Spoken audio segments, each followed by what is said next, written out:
Have you ever met someone and just felt in your gut that you did not want to mess with this person?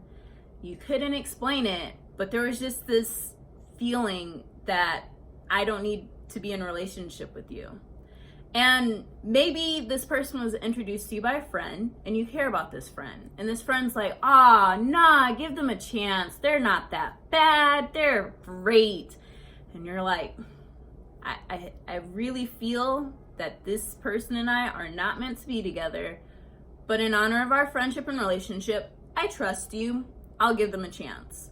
And then after a while, it shows up that you were right. You should have followed that first instinct and been like, friend, you do you have your friends, we're not going to hang out together. I've had that feeling, and with one person in particular, I just didn't enjoy this person. I was just like, I don't know what it is. I don't mess with you. And somehow we end up hanging out anyways because other people were like, no, she's fine. Like, you're crazy. And I'm like, all right, I'll give her a benefit of the doubt. She ends up borrowing my shoes, messing up the heel. And then by the time she finally gives them back to me, opens the door, throws the shoe, like dang near throws the shoes at me and then slams the door in my face. And I was just like, okay, weird. When I put the shoes on, one of my heels is broken. So like there's like rubber that protects the heel, and it was like a metal thing. So I couldn't even wear my shoes anymore because this person destroyed them.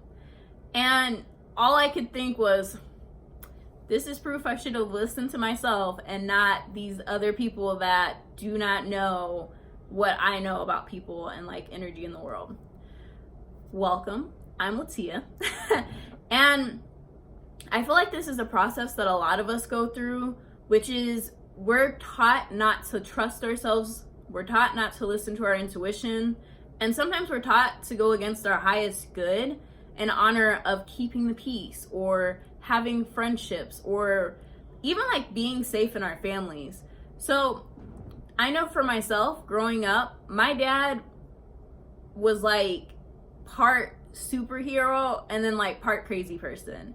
And it's not his fault. It was just how he had to be to get by in life. So it's like, I love my dad. He is a great person. He is very loving, very generous, very caring. He is also the type of person where if he drinks too much, if he gets upset, if he gets something in his head, he'll act on it without thinking. And so I don't know for sure, but I wouldn't be surprised if my dad just kind of low-key blacks out and just does things that he's not aware of, not in control of, more or less.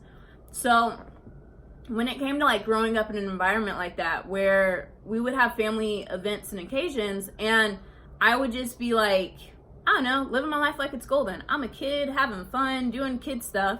And then my dad would have all these opinions about what I was doing. Like, you have a bad attitude, you're trifling, you're lazy, you're this, nobody likes how you do this, blah, blah, blah.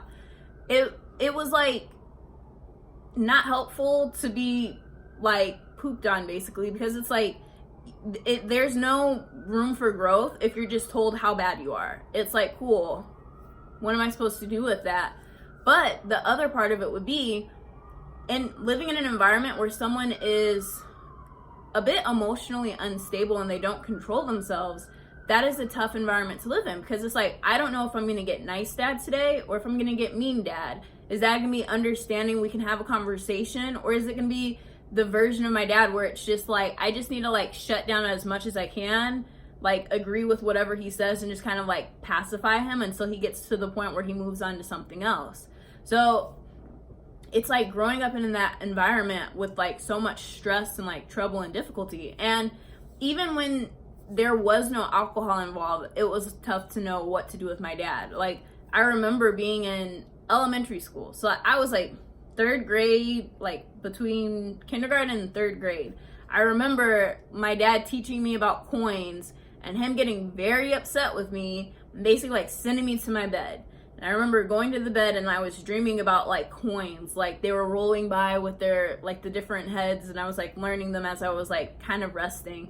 But it was also like the pressure that he was putting on me, like there was a lot of fear in the way I was raised and growing up. So like my dad would like put the fear of himself in me, because it was like one time he'll be like, yeah, you're right, I am doing this because like I'm upset and I don't know how to express my emotions to everyone. But then other times he'd just be like, nah, I'm gonna beat you. Like, it'd be like this or that. Like, I never knew. Like, sometimes I could talk my way out of him, like, trying to whoop me when I'm like, Dad, I'm not being antisocial. You know, you're getting disrespected. I don't like this. I'm walking away. I'm 12. I can't drink. You're drinking. Like, you're doing what I'm doing, but you can sit there and drink and, like, detach from what's happening. Whereas, like, I can't. I can't drink alcohol. Even if I could, which my dad probably would have let me, my grandma wouldn't have let me. And so it was like, I had to like deal with all the feelings and emotions as best I could. Also, my dad would tell me often that I'm too sensitive. F your feelings, put them in your pocket. I'm too emotional. Like, I was just too much in my emotional state. And it's, for me, like, sad because I am a very emotional, sensitive, caring person. And what I'm learning lately is that it's time for me to reconnect with that emotional energy, because like that is one, core to my identity, and then two, it's very important in me really connecting with other people right now, because it's like I've had to just shut off a lot of feelings in order to survive. So instead of being able to be like, oh, let me get a sense of what this person is and about, do I trust them? It's just like, yeah, I'll just accept you at your word until I see that like you're not worthy of trust.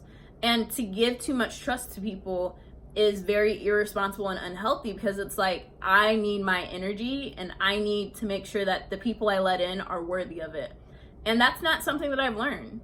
And it's like I've been taught to go against that in a lot of different situations. Like whether it's, you know, the people my mom dates, the people my dad dates, the people who are friends of the family. Like anytime like people were brought around, whether I liked it or not, I had to deal with it.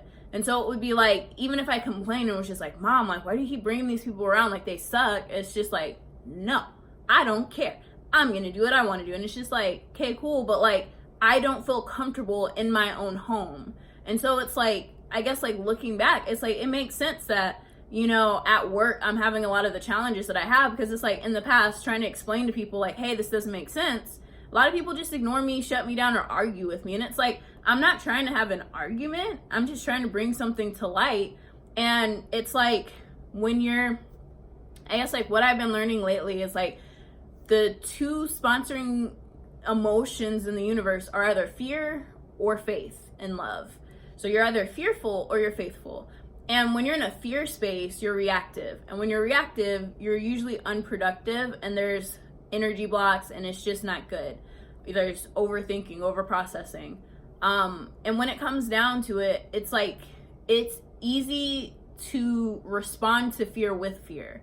So my mom was the type of mom who would be like, don't go out talking to strangers. They could rape you, murder you, blah, blah, blah. And you don't care about Black women in the news because we're Black. They don't care about us.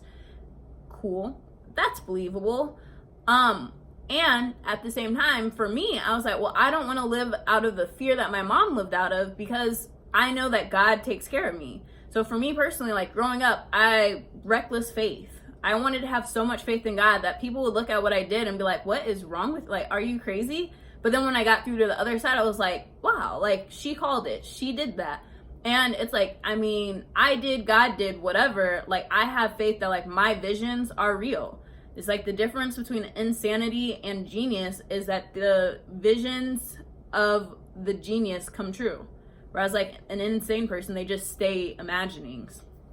So when it comes to developing like a relationship with self, sometimes we have to push through these blocks that we've been taught in order to survive even. So it's like, I know that for myself, it's like I'm working on really tuning into myself and all of my energy and sensations and what's going on in my body, and to stop worrying about other people. Because it's not my job to protect them. It is not my job to like heal them. The best that I can do is like be like, where I'm at is like learning to be more aware of the energy of another person. And like, am I dumping my energy? Are they actually having the space to handle me right now? Do I want to confide in this person? Because a lot of people I don't want to. Like, I'm the type of person where like, where I've been is like, I'm very much a broadcaster. Like, I talk a lot, I share a lot, I express a lot. And like, I'm not always aware of like how present a lot of people are, because like most people aren't. So it's like, no matter what I share, like I can like do a lot of things, and like most people get like this much. So they'll be like, oh yeah, I'm gonna like hold on to like this right here. Yeah, let's just expand on that thing that you said, because like this is what I'm getting, versus people who actually get like the fullness of it. But at the same time, like it's how you make people feel, not necessarily like the words that they take from something. And so I'm learning, like, how do I make people feel? How would I like to make people feel? Do I actually care about the way these people feel? How do I feel? That's really where I'm at. It's like, how do I feel? What do I need? Where do I need to go?